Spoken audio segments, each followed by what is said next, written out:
All right. So we need to move on in the interest of time. How did you meet Hell Commander, and what was your first impression of him? Ooh, okay. When hell no. Hell Commander. Me and Hell Commander, we started talking on the phone. Okay, a friend of mine linked me to him. We all know Randy, right? Yeah, she linked me to Hell Commander. I started talking to him for 2 weeks before we met on WhatsApp and all that. And then when we met, I'll be frank with you guys, everybody thinks I was looking for drama or attention with that man. We thought it was a skit, but anyway, move on. It was a mess. I would say this, I regret ever meeting Hell Commander. Why? When I met him, it was supposed to be low-key. I'll be frank with you today. It was supposed to be low-key. We're meeting, we're having fun, we're spending money or whatever. We're doing whatever we're doing. But when we got there, right, in Cape Town, I told him myself, it was around 7 p.m. I told him, I was like, you know what? I'm a woman. I'm the one who's allowed to take pictures and post. Where we don't take pictures and post. Because if you post the same location with the same buildings, everyone will know we're together. And I'm not looking for that kind of drama. I told him and he agreed. He was like, so okay, how did it leak then? In the morning, early in the morning, right? We wake up, we're eating breakfast. He's live with DJ Towers. And then in the natural picture of data, you know my selfies, us women and selfies. And I took a picture wearing this same shorts. And there was a building, a hotel building, a long building behind me. And then what he does, he was live behind the same building. And I didn't even notice at first. But I was like, oh shit, he needs to change his language. We're live on it. Okay, sorry. He needs to change his position because that building that will post that picture could die. All right, so you knew people would figure this out, that you guys are together. But Mona Lisa, you were dropping hints by saying Ndinodiwa. And at the time, Hell Commander was the person I told out is Jekudaro. Miss Shali used to also post Kuti Jekudaro. So do you expect us to actually believe that you didn't want this relationship to be leaked to the public? Hear me out. This is why I was saying my story before you came in. Okay, fine. I'll say it this way. I told him not to post anything. So he went live with the same building behind. And guess what happens? DJ Towers is very sharp and clever. He was like, Dara, Murungu, building number, you want to somewhere, building. And he was live. And I was sitting opposite to him like this, right? And he was like, I'm 1Njuzu. Because Njuzu posted a picture at Cape Town with the same building behind her, right? We all know Hell Commander. He started laughing. Now he's shy on the camera. I'm like, giving him signs like, don't say anything. But then he turned the camera. He was like this, Nova flipper camera to where I was sitting. And then he flipped it quickly back. I'm like, oh my God, it's done. It's done. But did you know that he was with Miss Shali? Did he say that he was with Miss Shali? To me, he was saying, I'll be honest. To me, he said, it's not, they're not dating. It's a skit for her to get back on the game after Jinimbi died. Wow. Yeah. And that's what he told me. And that's what I believed. So I was like, are you really sure you guys are not dating? Right. That's why I went along with the why do I have to fight for someone that wants me and doesn't want you? Because he's simply telling me, you are doing a skit and everything. Everything that they did, I'm like, so you were not in a skit with the two of them? No. You were not a part of their skit? No, I wasn't. It was them in a skit, not with you? Not with me. All right. Not with me. All right. I'm glad we've cleared that air when you're hearing that from you. So then you went live while you were giving him a sensual massage. Why did you find it necessary to go live on your Instagram page, which had been changed to Hell Commandress? Who changed it to Hell Commandress? He did. Why did he say he's doing that? He was like, you're my girlfriend. So I'm not hiding anything. So if we're public like this, with Shali, I'm not dating Shali. We're just doing the skit thing or after G did whatever, because she loves attention. That's what he said, right? So he was looking for that coming back. I want to come back into the social media industry again after G died. Nobody was talking about her. And then that's what wow. That's what he said. Okay, this is what he was telling you. Exactly. So did you ever at any point in time get to sit down with Miss Shali when all of this happened? I never got time to sit with her because she was very mad at me. Like she was blaming you, yes, for being a destroyer in the relationship.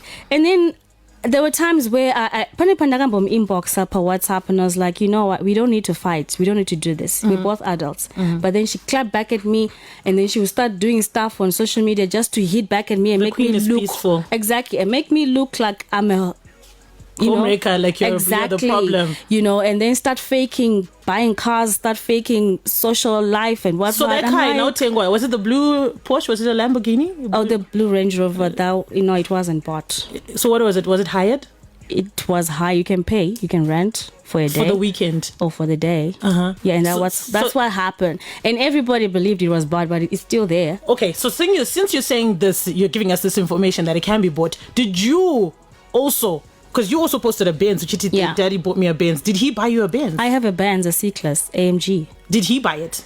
He didn't buy it. It was mine. I bought it before I even met him. Okay. So when you were flaunting it, acting like he bought it for you, it was actually just your own car. It was my own car. So before I even met, I bought it 2020 last year, November. So is anything that happens on social media as far as your life, what percentage is real and what percentage is fake? Because there are people that will look at you and feel like, well, she's doing the things. And yet the things are not being done. Okay. I cannot say it's fake. I'm not a fake person, like, honestly. I just give you what you want to see, and that's me. And I don't understand when people say I'm living a fake life, because I'm not living a fake life, honestly. I'm just me being me and doing what I like to do, right? And I've got my own business. I've got my own sleepwear. I'm just trying to put the pieces together and work for my child. I'm doing things for my child. At the end of the day. At the end of the day, I have to work. And that's what I've been doing since he was born. So me saying I'm living a fake life, I can never go to a shop. But you drop a little few things just I to drop make a it little interesting. a little spices just.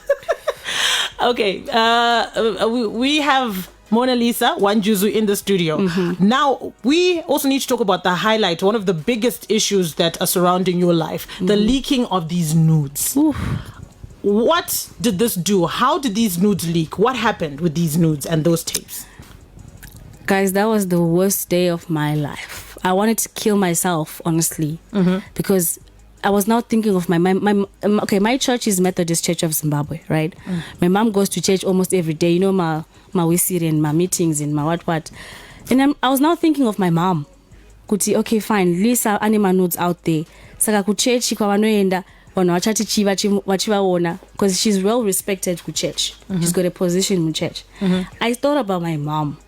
I thought about my son at school because he's using my surname, right? And then I was like, this is a mess. I was shaking because the first person to call me was Health Commander. He was like, can you please switch off your phone? Don't go on social media today. I'm like, why? And I was watching a movie in the hotel room. Why?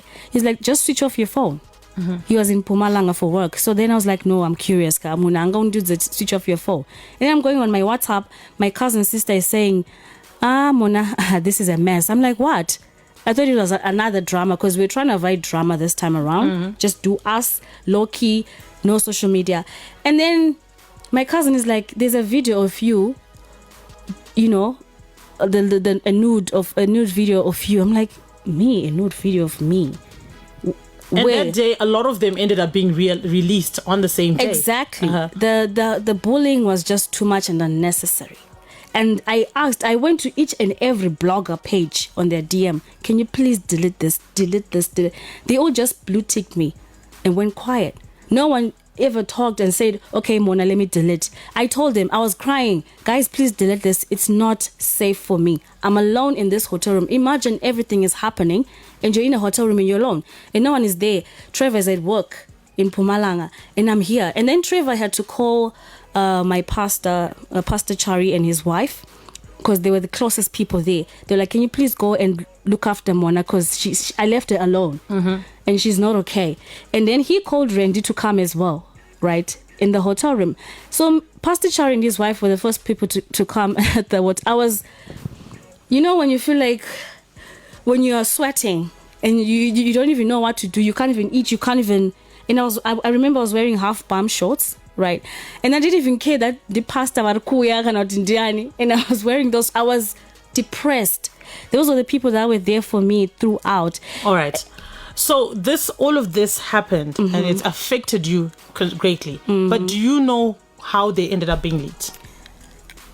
And why didn't you take any action against the people or the person that leaked this? Okay, if we look at this, how many nudes leak? Even if you take any action, it's already out there.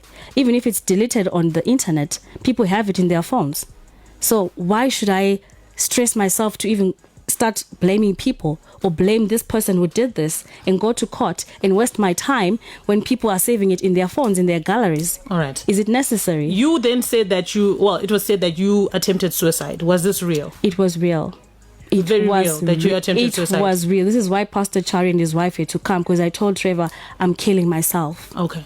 I am killing myself. If you don't come here right now, I'm killing myself. All of this is happening because I'm dating you. All right. And you need to tell that girl to stop what she's doing, because this is bullying at its worst. I would never do that. Even if I've got an enemy, even if we're fighting, I would never take your pictures and put them there. I don't have the energy to do that. Now, with all this that has happened, the reason why we've discussed all of this is because we want to get to the reason why we called you here today. And it's an issue whereby we talk about this a lot on radio. There are a lot of radio programs that are coming up with this issue of child sexual exploitation and abuse. Yes. Over the weekend, you announced that you went through some trauma. You are a survivor of this trauma that you experienced as a child at the age of 12 years. Yes. You announced that you had been sexually abused. Now, sexual abuse is not an issue that should ever be taken lightly anywhere. People already view you as a drama queen. You've even said it. People see you as a drama queen. Why did you come out and announce this? The reason why I had to come out on social media was because my family never listens, and they never heard me when I told them. No one cared when I actually called out for a family meeting,